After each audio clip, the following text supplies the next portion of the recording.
주신 말씀은 고린도전서 1장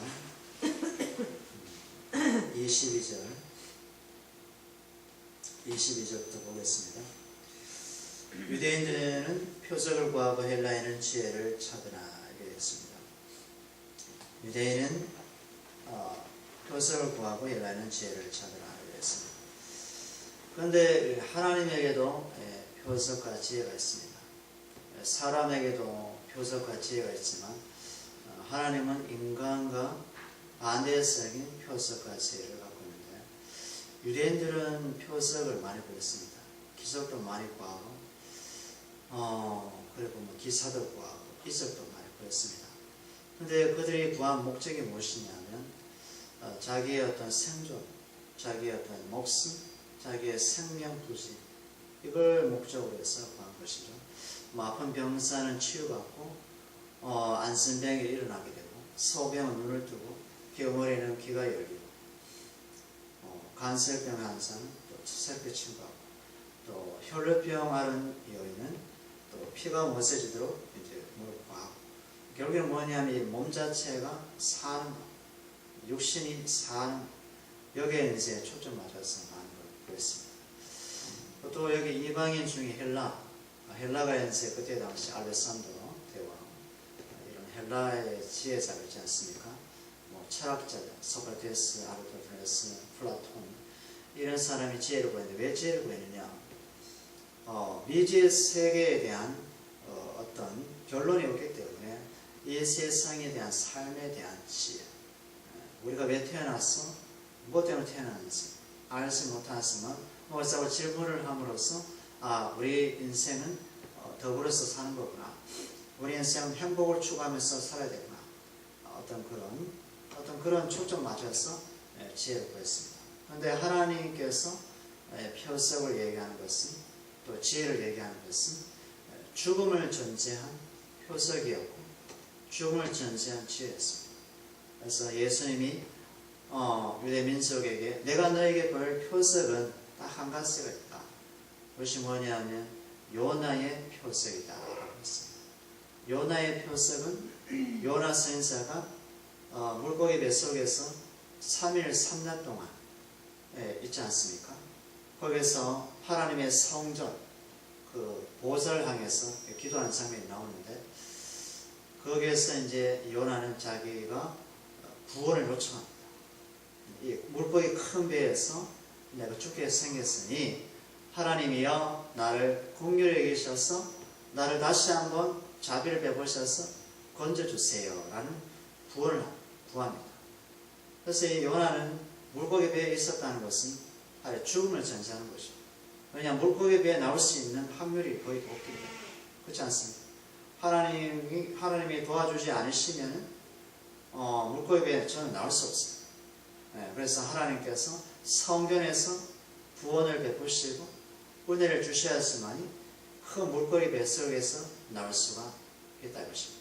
그래서 요나의 표적 3일 3년 동안 예수님이 무덤에 매장되고 무덤에 있어야 된다는 것을 먼저 얘기한 것이고 또 예수님의 지혜는 바로 그 십자가에만 하나님의 지혜가 있고 십자가에만 하나님의 능력이기 때문에 그 지혜를 죽음을 전제한 지혜로 하나님께서 말씀했습니다. 그래서 이 세상의 표적, 세상의 지혜는 하나님의 표적과 하나님의 지혜 반대적인 개념을 가지고 있다.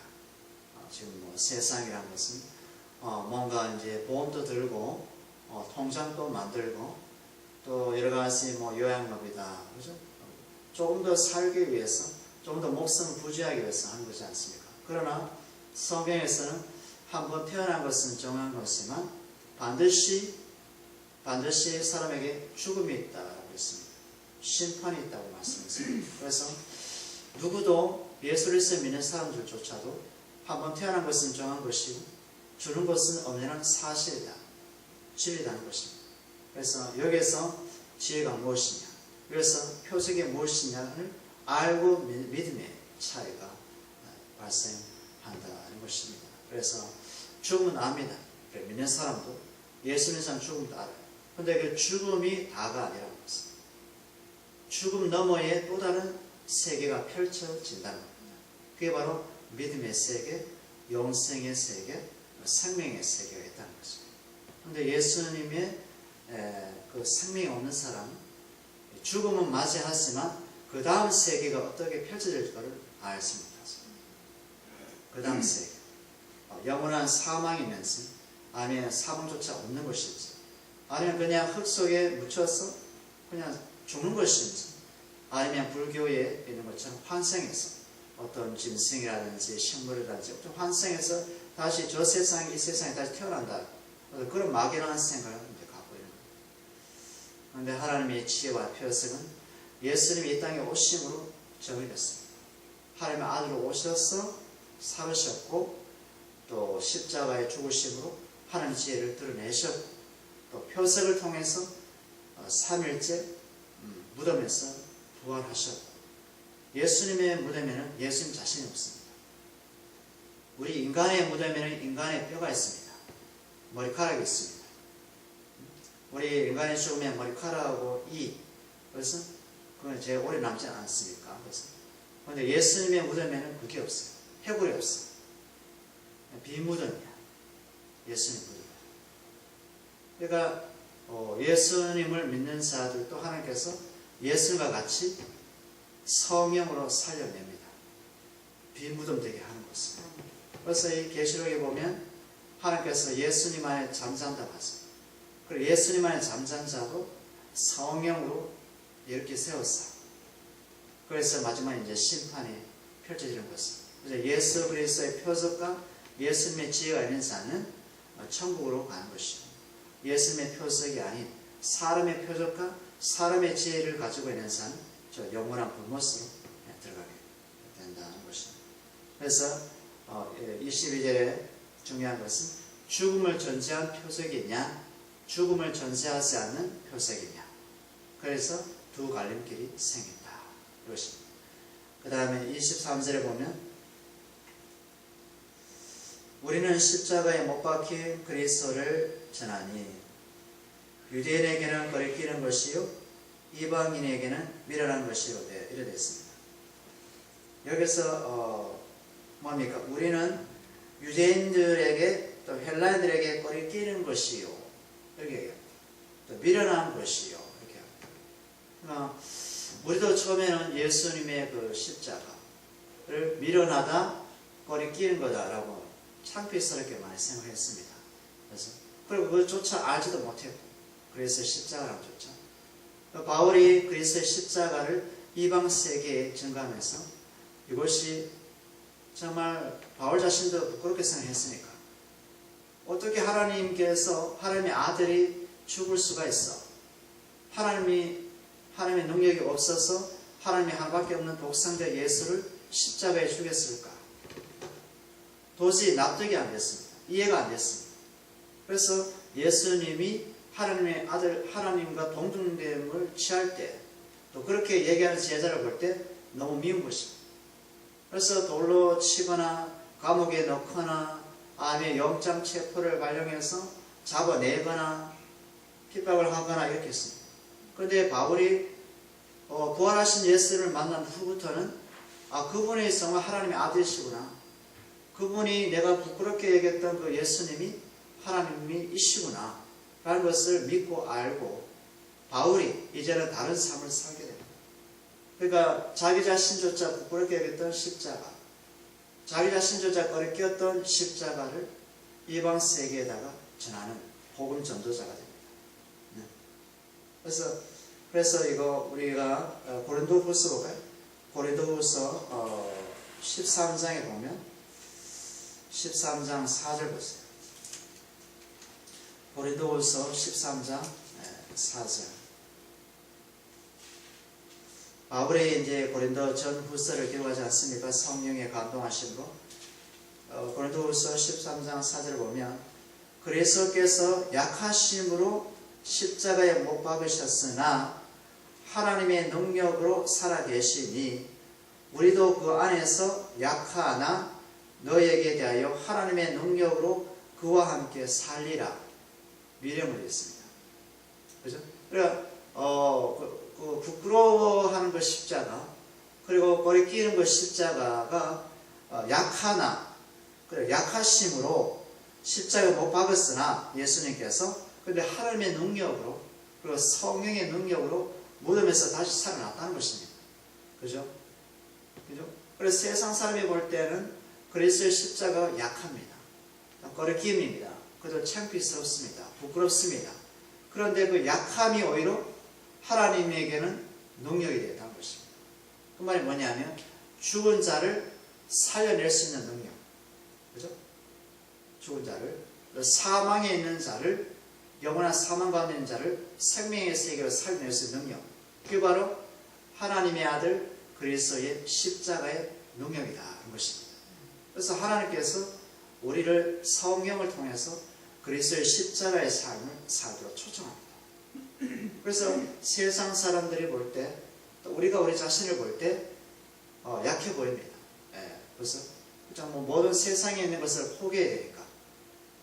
세상 사람들은 자기의 능력, 당신들의 지식, 당신의 어떤 경험 통해서 뭐든지 하지 않습니까? 이렇게 이 세상에 할 수 있는 것까지 하지 않습니까? 심지어 의학계 같은 경우는 사람까지 복제하지 않습니까? 그래서 엄청나죠. 지혜가 엄청나죠. 그런데 우리는 그 모든 것을 포기했어요. 왜냐하면 그것이 결론을 아니까, 그 결국을 아니까. 어차피 그런 것을 해도 영원한 생명을 얻을 수 없거든요. 그냥 이 땅에서 오래 산다거나 또 잘 산다거나 또 뭔가 인간 수준에서 행복하게 산다거나 그런 걸 주장하지 않습니까? 근데 우리가 그것이 아님을 알고 포기하면서 이 그리스도의 십자가만 의지하고 바라보는 그 미련한 삶, 꼬리 끼는 삶을 사는데 하나님께서 그런 그리스도의 삶으로 우리를 초대합니다. 그래서 바울이 고백하잖아요. 우리는 약하나 너희는 강함이라. 이 말은 뭐니까? 바울은 그리스도의 십자가를 증거함으로 꼬리 끼는 삶, 창피스러운 삶을 살았는데 오히려 바울이 증거한 그리스도의 복음을 통해서, 그리스도의 십자가를 통해서 누군가는 죄에서 구원받고 죽음에서 생명을 얻게 되고 또 마귀의 종에서, 어둠의 종에서 하나님의 영광스러운 자녀가 되고 거룩한 자녀가 된다는 겁니다.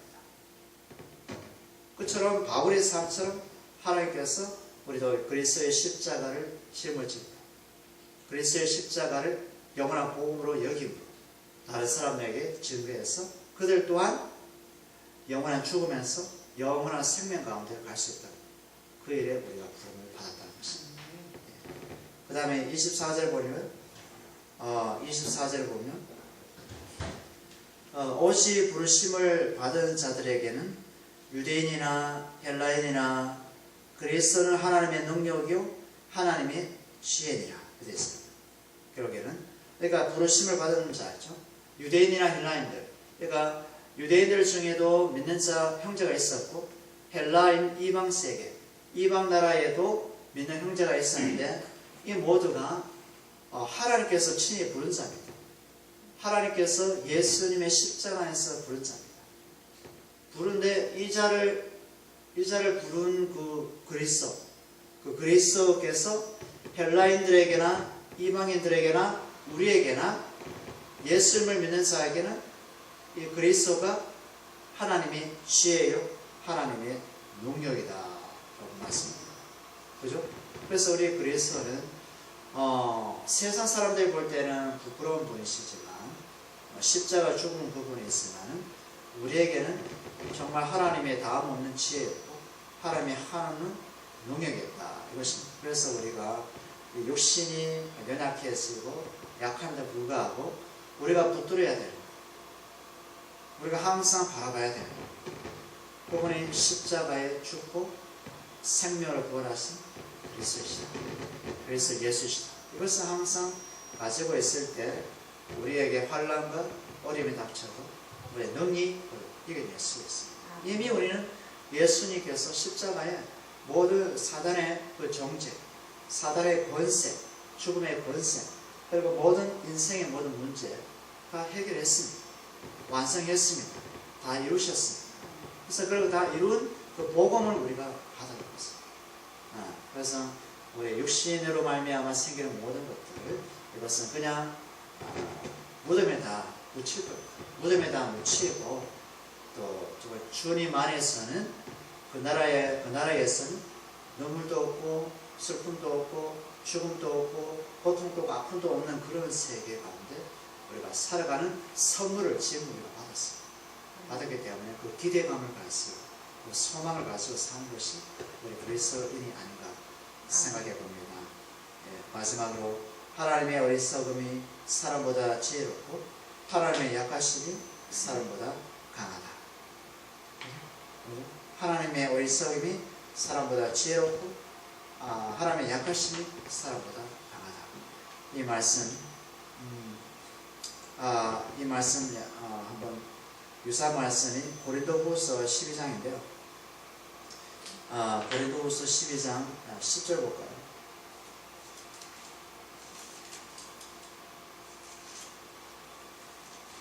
고린도후서 12장 10절에 보면 바울의 실제 이런 삶을 살았죠. 그러므로 내가 그리스도를 위하여 약한 것들과 능욕과 궁핍과 박해와 공고를 기뻐하노니 이는 내가 약한 그때에 강함이라. 이렇게 얘기합니다. 그러니까 하나님 안에서 밀어냈고 하나님 안에서 약한 거였는데 결국 지나 보니까 그것이 바울 사도에게 뭡니까? 강함이라는 것입니다. 약함이 강함이었고 미련이 하나님의 지혜였고 하나님의 능력이라는 것입니다. 바울에게 얼마나 많은 환난과 핍박이 있었습니까? 고난이 있었습니까? 흠질이고 벌벗고 능욕과 박해와 그죠? 공고를 자기를 기뻐한다. 왜냐하면 그것이 뭘 드러내는 것입니까? 그리스도의 십자가의 영광을 드러내는 것입니다.